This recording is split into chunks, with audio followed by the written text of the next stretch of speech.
umenipima, umenijaribu na umeona naliweza hili.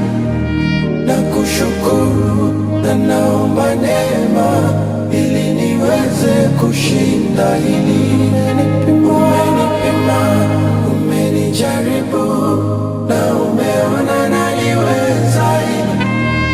Na kushukuru na naomba neema ili niweze kushinda hili.